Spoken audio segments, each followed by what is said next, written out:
What is going on, everyone? Welcome to Barking for Balance, the podcast where we talk about dogs, but we can talk about anything else that is meant to teach, inspire, and entertain. And not only can we talk about it, but guess what? We usually do. On this podcast platform, it's about dogs, it's about fun, it's about inspirational stories, it's about whatever it is that tickles our fancy, and that's what we talk about. If you're joining me for the first time, thank you. I am Pat the Packman, dog behavior and rehabilitation specialist at Packman to the Rescue, Canine Solutions and Coaching. And basically, it's about training people, not training dogs. You're going to hear me say that quite a bit. This podcast platform is all about making sure that people understand dogs, cater to the dogs, make sure that they address a dog's needs and not what they think a dog needs, basically to make a dog happy, fulfilled, and well behaved, not well trained. Okay. Parliamo Siciliano. Let me just throw that in there because, yeah, we speak Sicilian. I'm going to be throwing some Sicilian phrases and words. So get your notebook out there and learn. If you've been here before and you have not subscribed, guys, come on. What are you waiting for? Make sure you subscribe to the podcast. We are on Google Podcast. We are on Apple Podcast. We are on Spotify, on Amazon, and also on YouTube to look at the good looking face over here that's on top of my shoulders. Very humble, aren't I? I know. What can I tell you? Here it is. So make sure you subscribe, guys, because you don't want to miss out. You want to follow us on Facebook. You want to follow us on Instagram. You want to make sure that's a Pac-Man to the Rescue, by the way. And the podcast is Barking for Balance because you don't want to miss out on anything that we talk about. Cool guests, cool topics, awesome knowledge. You're going to learn and be inspired and have fun. And it's all about good stuff here. So today, this podcast episode, I want to talk about basically tone of voice. I want to talk about how tone of voice is a form of communication with dogs and how there's a myth about the tone of voice, about how people believe that their tone of voice is important when it comes to communicating with their dog about how their dog responds to them, how their dog respects them, and how their dog behaves. So I want to talk about that, about the reality of what tone of voice actually means. I also want to talk about something that I really preach about this. I'll tell people about this all the time because of the fact that it's so important. It's about focus on the brain, not the body. You heard me say that. If you've been a client of mine, and if you have not, then you need to make sure that you follow that principle. Focus on the brain, not the body. What the hell does that mean? It basically means that I need you to understand that dogs are, and we're going to get into more detail about this in a second, but basically dog training is all about, what the body does. They don't care about what the brain does. So we're going to talk about that. Focus on the brain, not the body. But before we kick this off onto those main topics, I want to talk about a little situation here because I'm really excited. And if you're watching on YouTube, you can see behind me, I have an autographed Steve Smith jersey and a helmet over there because I'm a huge Carolina Panther fan. And I'm very excited because of the fact that football season just started. Football. Yeah, I'm a huge football fan. Yeah, that's my, I love football, and I'm really excited that football started. And I'm a huge Carolina Panther fan. And just yesterday, I was actually posting about my new jersey. I showed a picture of my new jersey with Pac-Man on the back, and also the number that I chose, which is 95. And basically, because of that, I wanted to make sure this is actually something I discussed about how I got the jersey on podcast episode number 33, if I'm not mistaken, about faith. Yes, it's podcast number 33. So if you have not listened to that episode, what the hell are you waiting for, guys? Come on, skedaddle on over and listen to that episode. You got to catch up. All righty. So anyway, Carolina Panthers, and the reason why I was bringing this up about the jersey, I posted my dog Socks and Pepper with their jerseys, which is a tradition. I always, put their jerseys on. I put their Panther collars on, and I put their Carolina Panther dog tags on. And of course, I have my own little ritual that I go by. If you want to know what it is, let me know, and I'll share that. Which I'm sure at some point I'll be sharing that with you anyway. But I posted some pictures, and I had some clients that were inquiring about the whole Carolina Panther fan, which most people always do, especially when they find out that, I'm a native New Yorker. I was born in Brooklyn. I lived in Sicily, stava in Sicilia, which actually plays into how I became a Carolina Panther fan. And also the fact that I live in New Jersey. So everybody thinks, it's just really odd that I'm I'm a Panthers fan. So I always get asked, like, how'd you become a Panther fan? ¿Cómo fue niño? ¿Cómo diventó? I know. Remember what I said, if this is the first time you're joining us, it's all about dogs. No, Barking for Balance is about balance. We talk about all sorts of stuff because that's life, our life, but it's also what we want for our dogs. We want them to live a life of balance, and that's what this is about. So, moving along with the Carolina Panther story. So basically, how did I become a Carolina Panther fan? Very simple. When I was in college, I'm a huge soccer fan. I still am, obviously, having lived in Italy. I'm a huge soccer fan. And my friends in college were all of major football fans. So obviously, soccer was not and still isn't a very popular sport in America. So they were telling me, like, listen, Pat, it's cool that you're a soccer fan, but you need to follow some American sports too. So I said, okay, fine. And they were all predominantly, football fans. I said, okay, then, help me figure this shit out. Aiutami a fare ciò che fare. Fammi capire come un pallone a peritone. So they helped me, and they said, the first thing you got to do is you have to pick a team that you're a fan of. I said, okay, fine. So, my favorite Italian soccer team is Inter Milan, and Inter Milan's colors are black and blue. So I said, okay, fine. So I want to pick a team that has black and blue colors. What team is that? And they were like, well, actually, there's this new team just coming out called the Carolina Panthers. And they said their colors are black and blue. So I was like, fine, I'm a Carolina Panther fan. Right. But if you were to ask me to, like, name one player or to tell you, like, what they did the week before, their stats, right? I had no clue. I had no clue. And then about 2003, I don't know what happened. All of a sudden, I just started watching football. I just started paying attention to the Panthers. And actually, before I forget, I actually went and I got myself, just to prove my alliance to this team that I really didn't know anything about, my allegiance to this team that I really know anything about. I bought myself a Panther hat and I bought myself a jersey. Just to show what a fan I was. Sogno un tifoso forte, but I didn't know clue. I didn't know shit. And that's how it works. So anyway, 2003, all of a sudden that changed. And a passion for football and the Panthers just developed. In fact, my whole house here is decorated and with all sorts of memorabilia, including, as you can see behind me, if you're watching on YouTube, the Steve Smith autographed jersey. I have a couple of other jerseys hanging on the walls. I have autographed pictures. Yeah, I'm looking around at them right now. Autographed pictures, autographed helmets, autographed footballs, autographed mini helmets, autographed shoes. I have autographed shoes. Yeah, I have all sorts of cool stuff. So anyway, that's how much of a fan I am now. And that's really how it started. So yes, I picked the team because of the colors. Okay. Yeah. Because I get made fun of that shit all the time. You picked a team because of the colors. What is wrong with you? Well, that's how I picked them. What do you want to do? But now I'm a huge Carolina Panther fan. That's how I picked them. That's where we are. That's it. And that's the whole story behind the Carolina Panthers and how I became a Carolina Panther fan. And so basically that's the end of that story. No more of that. Okay. No, I'm just kidding. Yeah. So if you have more questions, we should talk about football one day. When you want to come on the show as a guest, come on the show. We'll talk some football too. Listen, on this platform, Barking for Balance, we talk about anything. We talk about whatever it is that we want to talk about. So moving along from football, now we talk about tone of voice. That's how it works. Listen, Barking for Balance. Have you subscribed yet? You better subscribe. All those platforms we talked about earlier. Don't worry. I'll remind you in a little while. Okay.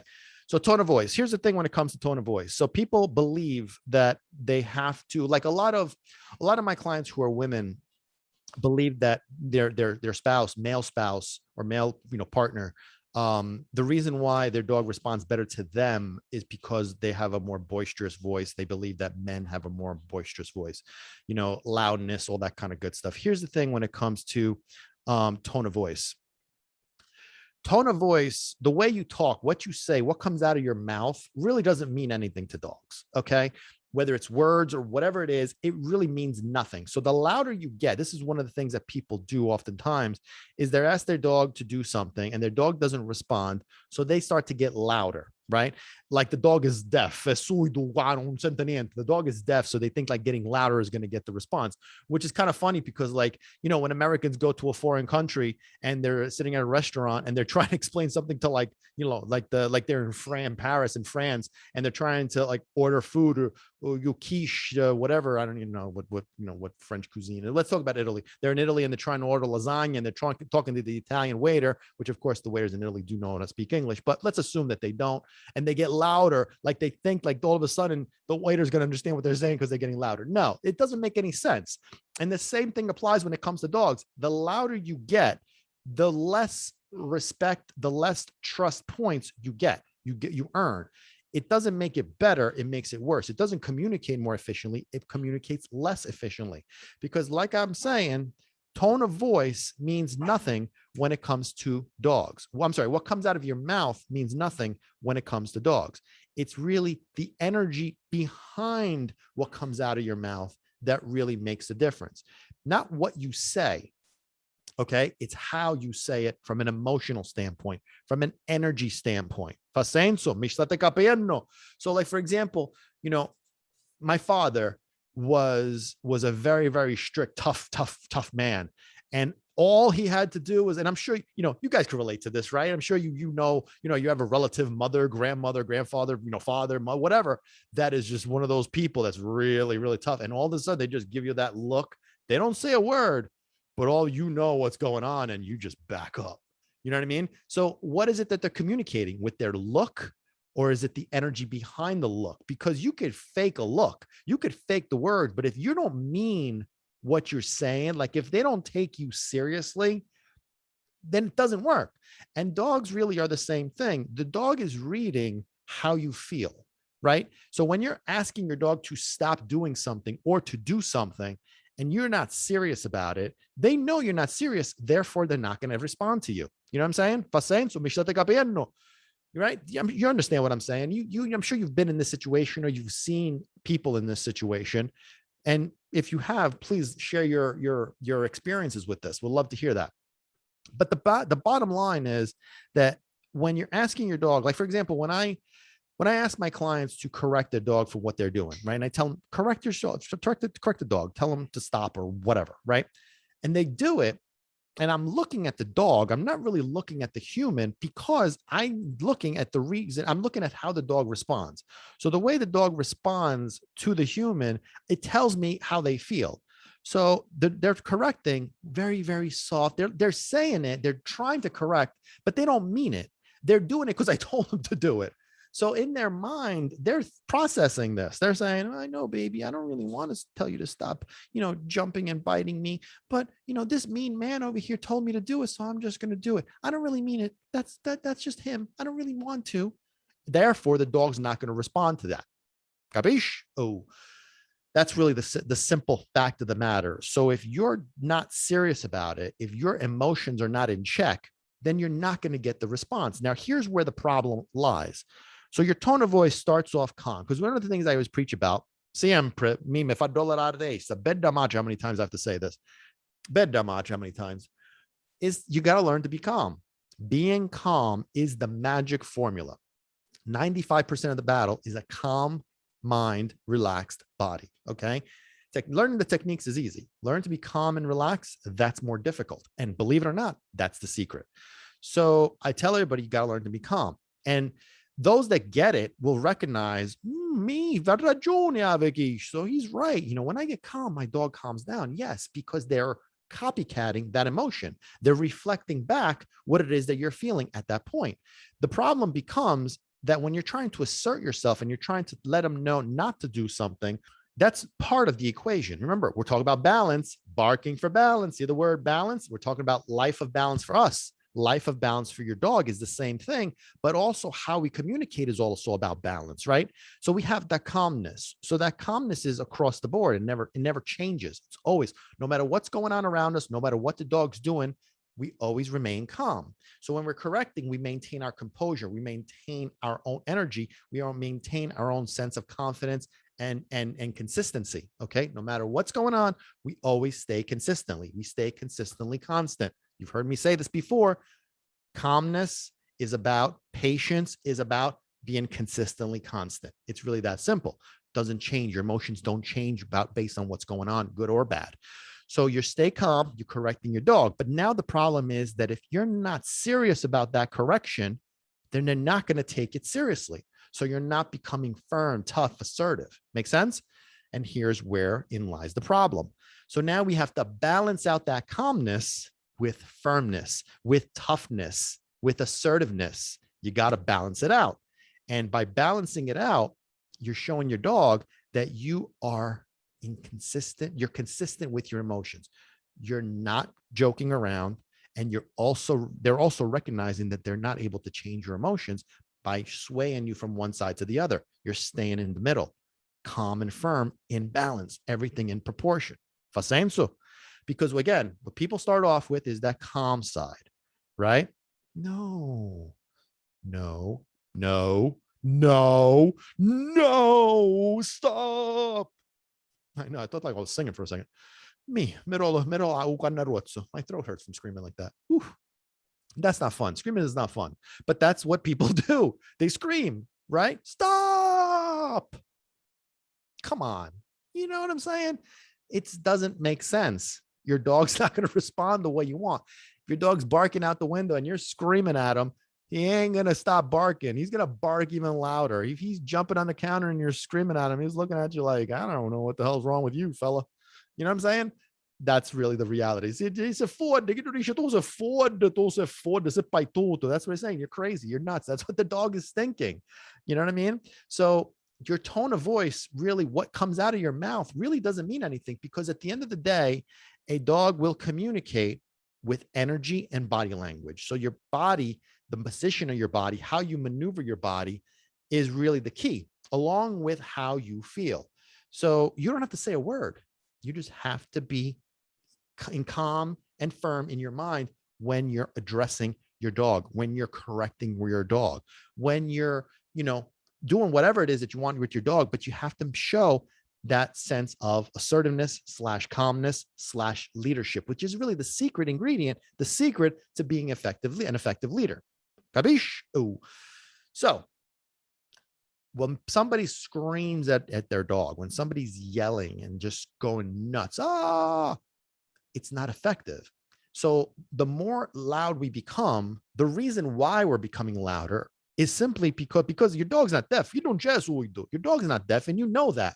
So why are you becoming louder? Because you're trying to communicate more effectively? No, you're becoming louder because you're becoming frustrated, annoyed, and angry. So now you're shifting from calm and firm in balance. You're shifting to one side, which now you are out of balance. And therefore, if you are out of balance, your dog will not trust, respect, or follow you. Therefore, it ain't going to work. Because again, I'll say this one more time. In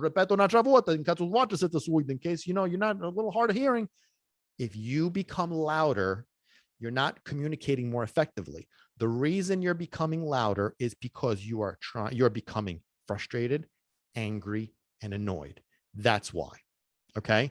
So how can you communicate? How can you get your dog to calm down, from stop barking, from stop jumping, from stop whatever, if you are not the source, if you are not trying to give him a way and a reason for him to mirror, something for him to mirror, right? He's going to mirror, your dog is going to mirror that energy.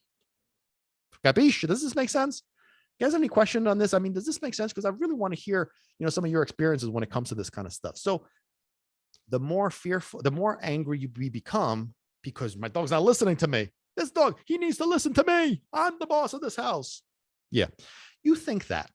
It's not in reality. In your head, you might think that, but in your dog's, not even close. Not even close. So the fact of the matter is simple, is the fact that now we are getting to a point where if you don't feel a certain way, and listen, it's all about feeling. When I say feel a certain way, you have to feel confident. You have to feel like you can handle the situation. And that takes some time. You know what I mean? So you have to build up to it, and you have to learn to be calm, and then learn to be firm, and then put them together. And that takes some time. And that's really the one thing that I teach my clients constantly, is that's why it's about training people, not training dogs, because the brain of a human is going to function differently than the brain of a dog, right? If you scream at a child at the top of your lungs, does that get you any results? No. You know what I mean? If you're, hey, little Billy, please don't do that, is that going to give you any trust, respect points? If you said yes, then you're a little paituto. If you on the other side of the equation, stop it, little Billy, I'm going to kill you. Does that give you any trust and respect points? Again, if you said yes, vai tutto. The answer is no. It's a balance of the two. When you are addressing, you have to maintain control of yourself in order to earn trust and respect. But they have to know that you're serious about it. Knock it off. You know what I'm saying? I'm not joking. They have to know you're not joking. They have to know that you're not kidding around. They have to know that you're serious and you need to stop. You know what I mean? That's how you earn trust and respect, because you're in control of yourself. Therefore, I can trust and respect that. You know, it's simple. It's really that simple. And it really baffles me when it comes to like the dog training world, when it's all about just treats and cookies and obedience commands and all that kind of crap. It really baffles me because this is part of what I wanted to talk about when it comes to, you know, focusing on the brain, not the body. And when I say that, I mean the brain of the dog, not the body of the dog. Meaning, you know, a lot of dog trainers and the dog training community will focus on what the body of the dog does, right? So let's use an example so you get an idea. So if we're talking about like a dog that's, I don't know, if you're let's say, for example, you know, you want your dog to be on the couch with you, which is cool, right? You want your dog to snuggle. Now, the one rule that I always say about this is that there's two factors to this. Number one is your dog's not allowed to come on the couch until you invite them on. And number two, they have to be calm in order to be rewarded with being on the couch. So dog training world is the dog has to just sit there, butt on the ground, and then they get rewarded, because in this world with dog training, it's all about commands. Sit, they're working. That's them working. No. So what happens is your dog is sitting on the ground, just sitting, staring at you, right? And they're basically waiting, demanding to come on the couch. And then you say, come on up. Or they're sitting there waiting, excited. Their tail is all wagging. And in your mind, you're thinking, well, little Fluffy over here is calm. Let me invite him on the couch. But the problem is that the body was doing what you think it's supposed to be doing. It was in a stationary position, sitting down. What meaning does that have? It absolutely has nothing, because the brain is in an excited, anxious, dominant state. And now what you just did was you rewarded that state. You rewarded that particular behavior, because you're telling your dog, I want you to be dominant. I want you to be excited. I want you to be anxious in order for you to deserve and be rewarded with being on the couch. So now the couch doesn't have a sense of entitlement, a sense of rewarding, of privilege. It has a sense of entitlement. I just want to be on the couch. You let me on the goddamn couch. And then you wonder why you're having problems in other areas, is because you are nurturing excitement, nurturing anxiety, nurturing dominance, etc. And on our last podcast number 34, I talk about how excitement is the root of all evil. And if you have not listened to it, skedaddle on over. Get over there. Listen to that other episode. It's really good. You'll understand about excitement is the root of all evil, because that's really the foundational pieces to most behavioral problems with dogs is excitement. Okay. And by the way, if you're wondering, how do I listen to this podcast? This guy is amazing. This Packman guy. Oh my God. He's so wonderful. I'll tell you how you can listen to this podcast. It's simple. We are on Spotify, Apple Podcast, Google Podcast, Amazon, and on YouTube. That's how you can listen to this podcast, and make sure you subscribe. Also, Packman to the rescue, Instagram, Facebook. You won't miss a thing. You're going to love it. Okay. So getting back to focusing on the brain, not the body. The equivalent of what I always say of what this is all about is basically a car that has the parking brake on, but the gas pedal's floored. Okay. So we'll use a different example in this case, going out the door. Okay. The whole world knows that I go out first. I have to go out the door first. Great. You may understand that, but what most people do is they make it a race. Right. So they're holding the dog back, and that leash is super tense. They're fighting that dog. There's a lot of tension. That dog is being held back physically. And then they just go out the door first, and then the dog goes behind, and then the dog just takes off. So now, yeah, you walked out first, but here's the problem. You did not control the brain of the dog. You were holding back the body of the dog, but that brain was already in a forward moving motion. That's why once you're outside, that dog is running down the road, chasing after squirrels, jumping all over stuff, trying to protect, pulling you down the street. That's because of the fact that you revved it up, right? You basically had the parking brake on while the gas pedal was floored. And then once the parking brake went down, boom, took off. Como un razzo, corre como un succedomato. See what I'm saying? So you have to focus on what the brain's doing. So when I am at the door, at the threshold of the door, I want the door to be wide open with a dog that is right next to me with a very loose leash, waiting for me to step outside. And then he follows me behind without taking off. Because the brain of the dog, even though you beat him out the door, his brain was already gone. His brain was already moving forward. So you did not beat him. Okay. You, if anything, you created more excitement. It became like a race. Who gets out first? Right. Let me go first. Right. It's like a horse race. Calmness, dog next to you, then you go out. So again, dog training world. The dog has to sit. The dog has to wait. The dog has to stay, right? Knows how to do all those commands. But while he's sitting, while he's waiting, while he's staying, he's ready to go. He's excited. His brain is going. His brain is going. So again, the equivalent of a car that is the parking brake on. And guess what? The gas pedal, my friends, is floored. You said it right. So once the parking brake goes down, that dog takes off, right? So now, again, we're nurturing and rewarding excitement. We're nurturing and rewarding the wrong state of mind. Again, I'll say that again, rewarding and nurturing the wrong state of mind, because that's really how you transform the behaviors, is by addressing. Come on, you know what it is. Addressing. Let's go. Let's hear it. That's right. If you said the state of mind, the right state of mind, then you are correct, my friends. You've been paying attention. That's exactly right. It's the state of mind at the dog that matters. That's really the key to this whole thing. State of mind. So when it comes to, a situation that we're trying to teach our dogs to do something or not do something, the whole point of it is not worrying about what the brain does. So for example, I'll give you another great example. A dog that's jumping all over you, dog training tactics is using treats, a lot of words, sit, sit, sit, sit, sit. And now the dog's butt is hitting the ground, but the brain is still excited and they're like excited. And then you give a treat. What a good boy. You're such a good boy. Okay. Now, the way that translates to the dog is you just rewarded and nurtured excitement. So now if you don't got a cookie, then you're going to be in trouble because that dog's going to be all over you. Also, you're teaching them that every single time a person comes in, I get excited and I get rewarded. And that's really how it triggers. So you never fix the problem. You're just covering up with a Band-Aid. You know what I mean? You covered up with the Band-Aid because you got to be like a treat dispenser at this point, right? Focus on the brain, not the body. The brain is in a calm state. Therefore, guess what? They're not jumping. Therefore, you can give them affection, right? So now you're nurturing and rewarding what?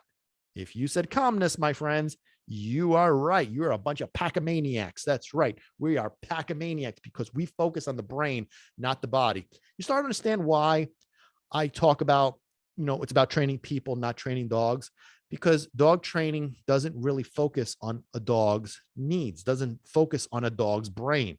You know what I mean? Dogs never communicate and negotiate with treats and obedience commands with each other. They negotiate with energy and body language. Therefore, when you're saying less, you're actually speaking volumes because it helps you stay calm. Don't talk. Those words have no meaning to your dog. Those words don't mean nothing to your dog.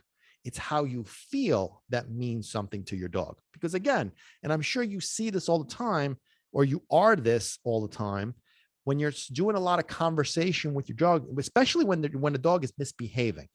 Right. And a lot of times, and this is interesting because a lot of times people will not understand how their own actions is causing their dog's bad behaviors. Oh, it's genetic. Oh, it's that because they're just being dogs. No, that's not how it works.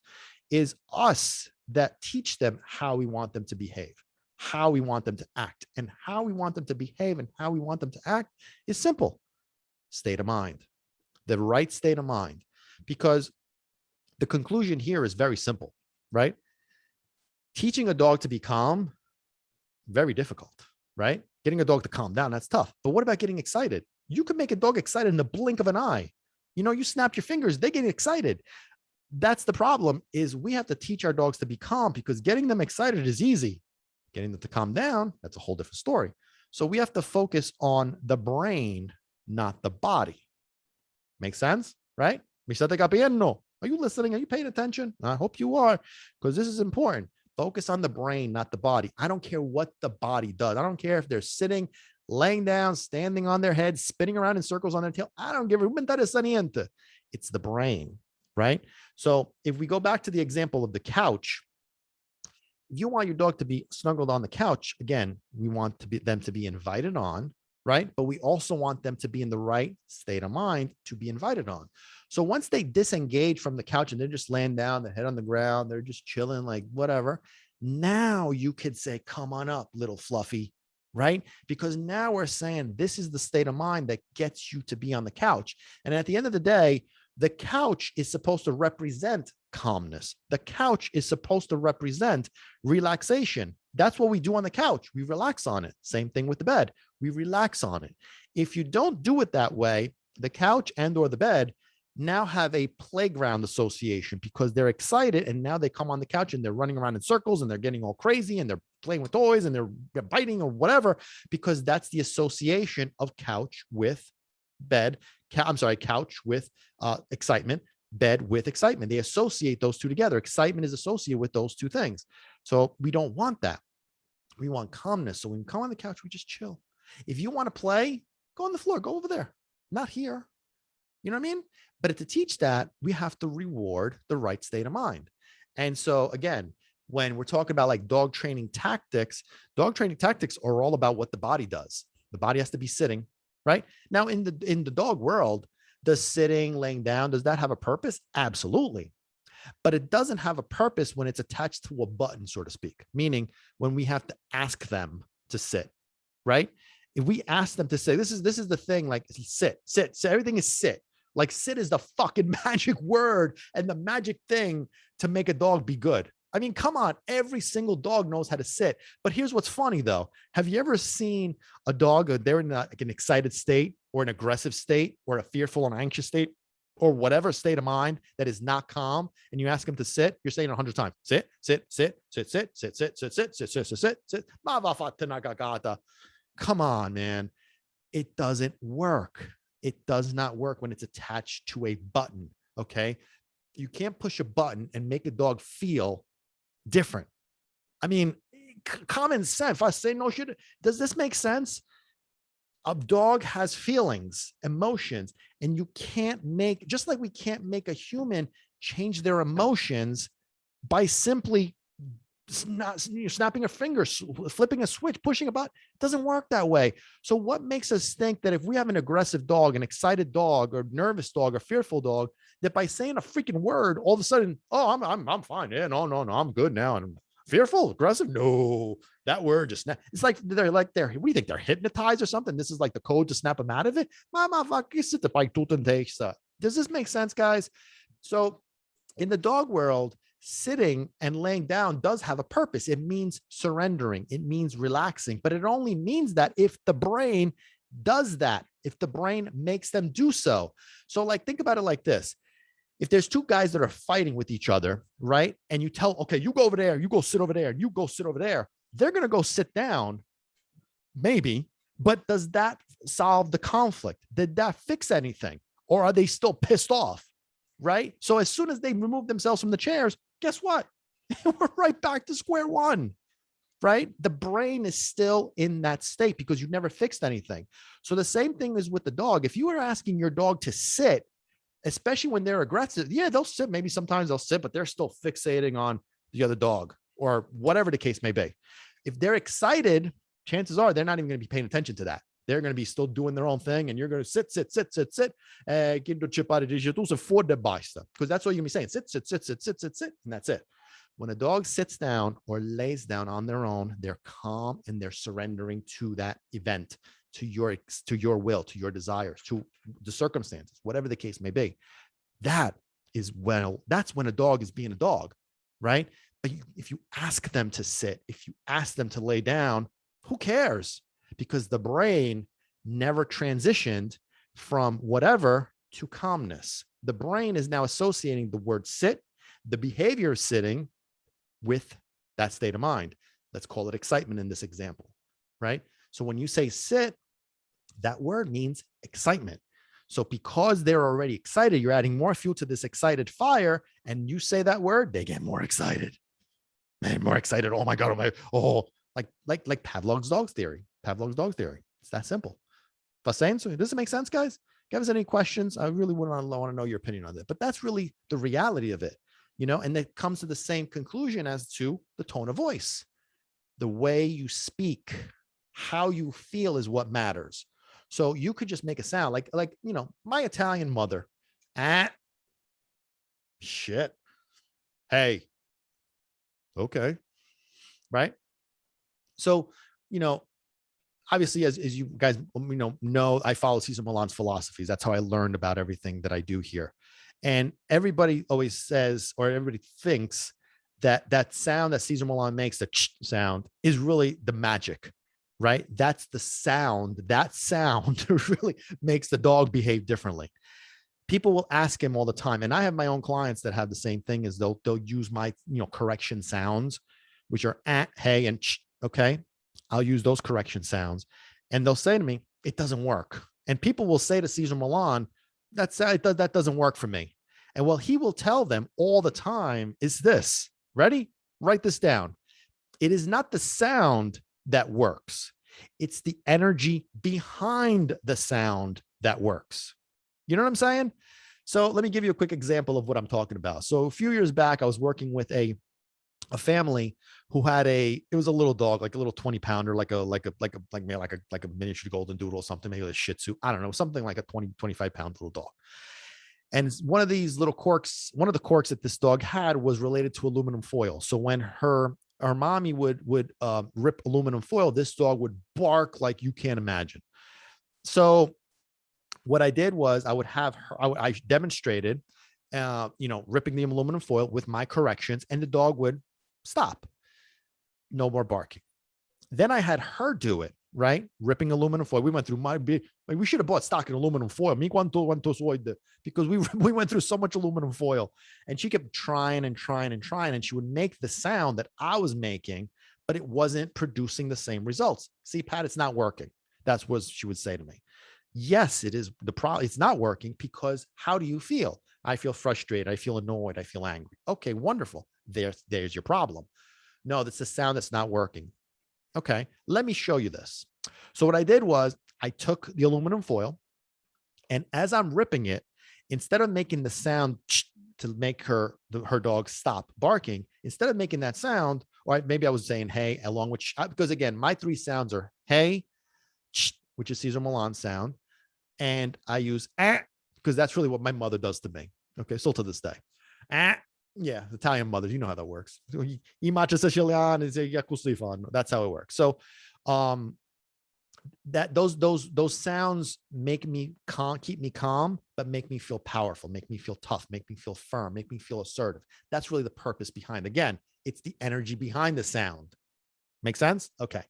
So to prove to her that it wasn't the sound that was how it worked, it was the energy behind the sound, I ripped the aluminum foil, but instead of doing the ch sound or the hey sound, I went, okay, exact same energy, exact same posture, exact same attitude. But as the dog started barking, yeah, that's what I did. No joke. This is no joke. I'm not joking around when I say this. That's what I did. Okay. And yeah, the dog at first looked like the hell, but it really yielded the same results. The dog would stop barking. And because after a while, after he realized, okay, what the hell, the energy that was being conveyed from that sound was still the same thing. And that's really what was being communicated. Right. So now I handed it back to her and I said, now that's how I want you to respond, but I don't want you to make that particular sound. I want you to come up with a sound, something that makes you powerful, makes you feel confident, makes you feel assertive without losing the calmness. And I think her sound was something like that. So that sound had a meaning for her. It had some kind of a connection, some kind of an association. Once she started using that, and it took a little bit of time until her dog kind of like adapted to it. And also while she kind of like connected the dots with staying in that state and growing from that state without shifting from one side to the other, being too calm or too aggressive, and learning how to be in balance of calm and firm, all of a sudden the dog started responding to her. And she was like, oh my God, this is working. Yeah, no shit, it's working. The pedicure was such, I know what I'm doing here. I know what I'm doing over here. Okay. I mean, it does work because the fact of the matter is that we transform the human emotion. We change the way she felt from, she was angry and frustrated. Maybe she was being a little insecure. Maybe she was unsure. Maybe she was whatever, but she wasn't displaying the two most important ingredients, calmness and firmness. Make sense? That particular sound had a meaning for her. That particular sound made sense to her, right? So that's how we made it happen, is by empowering the human. Hence why it's about training people, not training dogs.